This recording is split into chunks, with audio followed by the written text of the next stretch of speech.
3편 저혈압의 위험 신호.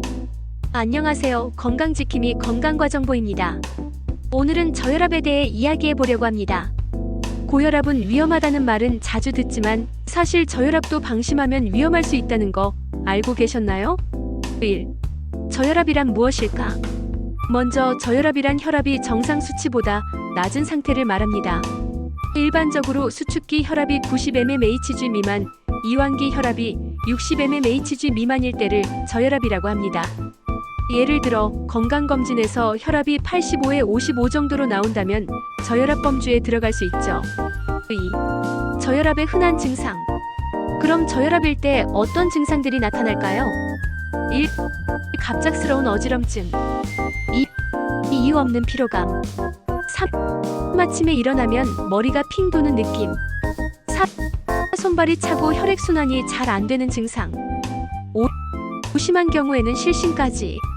특히 장시간 서 있다가 갑자기 쓰러지는 경우 저혈압이 원인일 수 있습니다.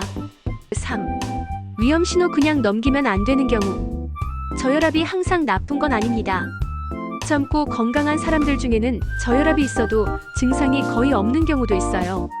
하지만 다음과 같은 경우에는 반드시 주의가 필요합니다.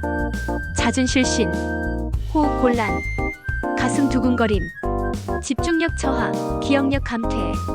이런 증상들은 단순한 저혈압이 아니라 심장 질환, 내분비 질환 같은 다른 원인이 숨어 있을 수 있기 때문입니다. 4. 저혈압이 위험한 이유. 혈압이 낮으면 우리 몸의 각 장기, 특히 뇌와 심장으로 가는 혈류가 부족해집니다. 결국 산소 공급이 줄어들어 일시적 뇌 빈혈이 오거나 심한 경우 장기 손상으로 이어질 수도 있어요. 특히 노인분들의 경우 저혈압으로 인한 낙상 사고가 큰 문제입니다. 순간적으로 어지러워서 넘어지면 골절이나 뇌출혈로까지 이어질 수 있죠. 5. 저혈압의 원인. 그렇다면 저혈압은 왜 생길까요? 원인은 다양합니다. 1. 유전적 체질 가족 중 저혈압이 많은 경우. 2. 체액 부족물을 충분히 마시지 않거나 설사, 구토가 심할 때. 3. 내분비 이상 갑상선 기능 저하, 부신 기능 이상.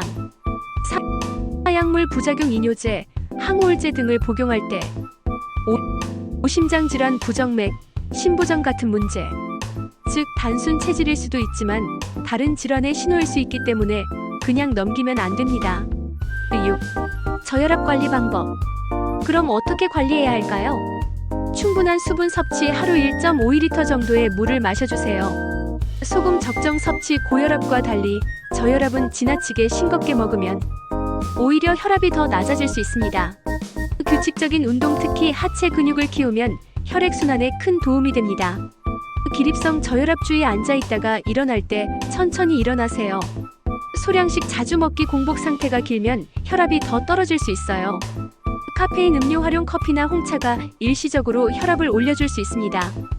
하지만 가장 중요한 건 증상이 심하거나 반복된다면 반드시 병원 진료를 받는 것입니다. 7. 정리 앤드 마무리. 정리해보면 저혈압은 단순히 혈압이 낮은 상태가 아니라 어지럼증, 실신, 집중력 저하 같은 신호를 동반할 때 위험할 수 있습니다. 평소에 충분한 수분을 섭취하고 규칙적으로 운동하면서 자신의 혈압 패턴을 꾸준히 기록해두는 것이 좋아요. 특히 반복적인 증상이 있다면 체질이니까 괜찮겠지 하고 넘어가지 말고 꼭 병원에서 검사를 받아보시길 권장드립니다. 오늘은 저혈압의 위험 신호와 관리 방법에 대해 알아봤습니다. 여러분의 건강은 작은 관심에서 시작됩니다. 영상이 도움이 되셨다면 좋아요와 구독, 알림 설정 부탁드리고요. 다음 편에서는 고지혈증과 콜레스테롤 관리에 대해 준비했습니다. 기대해주세요.